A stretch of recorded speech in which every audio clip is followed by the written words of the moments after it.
बिस्मिल्लाहिर्रहमानिर्रहीम। अस्सलाम वालेकुम। हेलो व्यूअर्स, कैसे हैं आप सब। आज हम बनाने जा रहे हैं एक बड़ी मज़ेदार सी रेसिपी। आज हम बनाने जा रहे हैं पोटैटो पेन व्हील्स, जो कि बनाना बहुत ही आसान है। तो चलिए देख लेते हैं कि उसके इंग्रेडिएंट्स हमारे पास किन किन चीज़ों की ज़रूरत होती है। सबसे पहले हम अपने डो की तरफ चलते हैं। डो के लिए हमारे पास चाहिए यहाँ तकरीबन 1.25 कप हमारे पास मैदा जाएगा।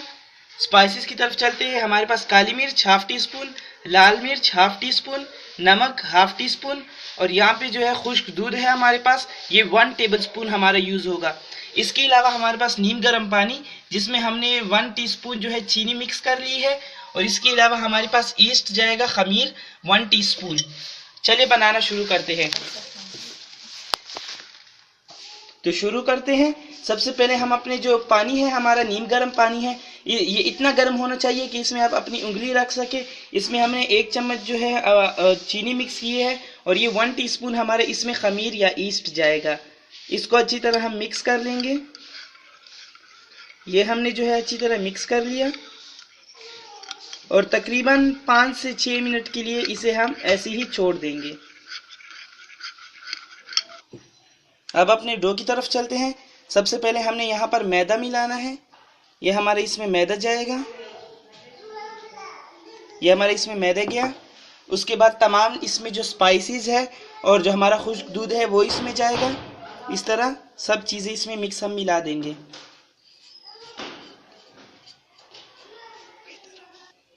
अब इसको जो है हम अच्छी तरह जो है चम्मच से मिक्स कर लेंगे।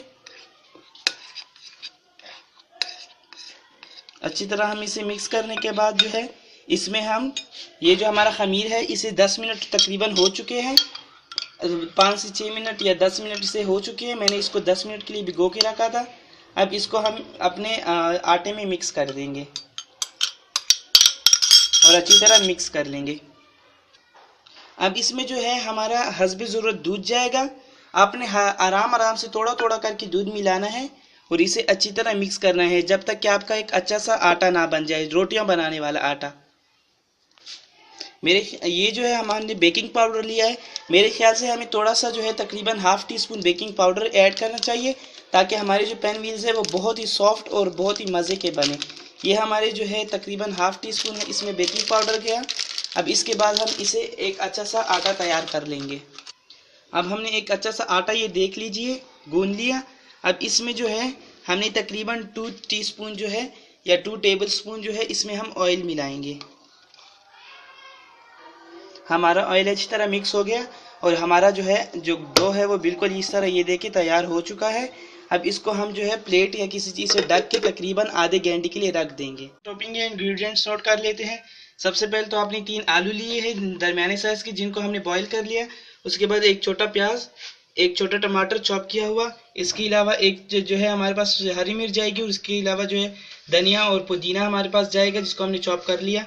अब इसे बनाना शुरू करते हैं। सबसे पहले हमने यहाँ पर इसमें आलू लेने हैं। उसके बाद जो है हमने इसमें प्याज डालना है। उसके बाद हमारे इसमें टमाटर जाएगा, और ये हमारे इसमें पुदीना धनिया वगैरह चला जाएगा।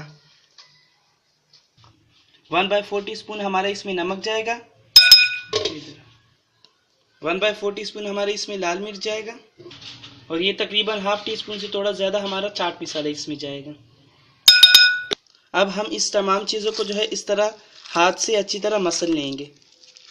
हमने तमाम चीज़ों को अच्छी तरह मसल लिया है। अब हम अपने नेक्स्ट स्टेप की तरफ चलते हैं। ये आप देख सकते हैं कि हमारा जो है आधा घंटा हो चुका है और हमारा आटा जो है अच्छी तरह फूल चुका है। अब हमने यहाँ पर एक शीट लेनी है। उसके ऊपर जो है ये हमारी शीट जाएगी। उसके ऊपर हमने ग्रीसिंग कर ली है, और इसको जो है हम अच्छी तरह बेल लेंगे। एक अच्छी सी रोटी बेल लेंगे इससे। ये हमने एक अच्छी सी रोटी बेल ली है। अब हम अपने नेक्स्ट स्टेप की तरफ चलते हैं। इस पर ये जो हमारी टॉपिंग है ये हम लगाएंगे। इस तरह से जगह जगह हम ये लगा देंगे, और इसके बाद हम अच्छी तरह फैला लेंगे। अपने जो इसको अच्छी तरह फैला दिया है। अब हम अपने नेक्स्ट स्टेप की तरफ चलते हैं। इसको जो है हमने ये रोटी को एक साइड से इस तरह हमने रोल करना है, और रोल करते करते जो है इस तरह आराम से रोल करते करते हम इसे यहाँ तक इस साइड में ले जाएंगे। ये देखें, हमने शॉपर को इस तरह आराम से पुश करना है आगे की साइड में, और ये हमारी रोटी खुद ब खुद जो है रोल बनती जाएगी। हमारा रोल तैयार हो चुका है। अब हम नेक्स्ट स्टेप शुरू करते हैं। अब हम इसे अच्छी तरह सेट कर लेंगे। ये इस साइड से इस तरह और ये इस तरह हमारी सेट हो चुकी है। अब हम इसकी अच्छी सी कटिंग कर लेते हैं। अब नेक्स्ट स्टेप की तरफ चलते हैं। ये तकरीबन 2 फिंगर्स की गैप से जो है हम इसकी कटिंग कर लेंगे इस तरह से। ये इस तरह हमने इसकी कटिंग कर लेनी है। फिर इसके बाद हम इसे सेट कर लेंगे अच्छी तरह। ये इस तरह से हमारी सेट हो चुकी है। अब इन तमाम की हम कटिंग कर लेंगे। तो आप देख सकते हैं हमारे कितने सारे पेन व्हील्स तैयार हो चुके हैं। ये आप देख ले। ये हमने जो है इसमें एक इंटरेस्टिंग बात ये है कि आज के जो हमारे पेन व्हील्स है वो हम किसी माइक्रोवेव में नहीं बना रहे हैं, बल्कि ये जो है हम अपने पॉट में बना रहे हैं। और ये पॉट देख सकते हैं बिल्कुल ठंडा है। ये देखिए बिल्कुल ठंडा है। इसमें हमने ग्रीसिंग करनी है। उसके बाद हमारे जो पेन व्हील्स है उसको हमने इस तरह से रख देना है। इसमें आपने एक बात का ख्याल रखना है कि पेन व्हील्स में थोड़ा थोड़ा फासला होना चाहिए, क्योंकि जब ये तैयार होंगे तो ये पुलेंगे भी। इस तरह से हमने अपने पेन व्हील्स सारे रख देने हैं। इसमें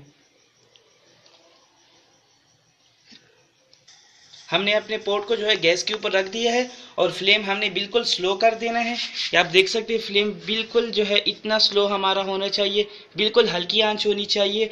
और ये तकरीबन 10 से 15 मिनट में ये हमारे बेक होके तैयार हो जाएंगे। ये हमने अपने पॉट को जो है कवर कर देना है। कवर आपने लाजमी करना है, वरना जो है ये अच्छी तरह बेक नहीं होंगे। और ये बिल्कुल लो फ्लेम पे तकरीबन 10 से 15 मिनट में हमारे बेक हो जाएंगे। ये हमारे जितने बन सकते थे वो हमने उसमें पॉट में डाल दिए। बाकी हमारे पास ये देखिए इतने सारे बन गए, बच गए हैं। अब आप ये कर सकते हैं कि आप इसे किसी जो है बर्तन में डाल के ये तकरीबन 1 महीने तक आप यूज़ कर सकते हैं। आप ऊपर फ्रिज के ऊपर खाने में रख दें और जब आपका दिल करे आप इसे बेक करें। तो ये लीजिए हमारे पोटैटो पेन व्हील्स तैयार हो चुके हैं और ये सिर्फ 10-15 मिनट में बेक होके हमारे पास तैयार हो चुकी है। तो हमारे पोटैटो पेन व्हील्स को आप भी ट्राई करें और इंजॉय करें। Thank you. तो अगर आपको हमारी आज की वीडियो पसंद आई है तो हमारे चैनल को सब्सक्राइब करें, वीडियो को लाइक करें और कमेंट करें और ज़्यादा से ज़्यादा शेयर करें। हाँ, और बेल आइकन पर क्लिक करना बिल्कुल मत भूलिएगा ताकि आपको इससे भी लजीज खाने की रेसिपीज़ मिलती रहे। Thank you very much.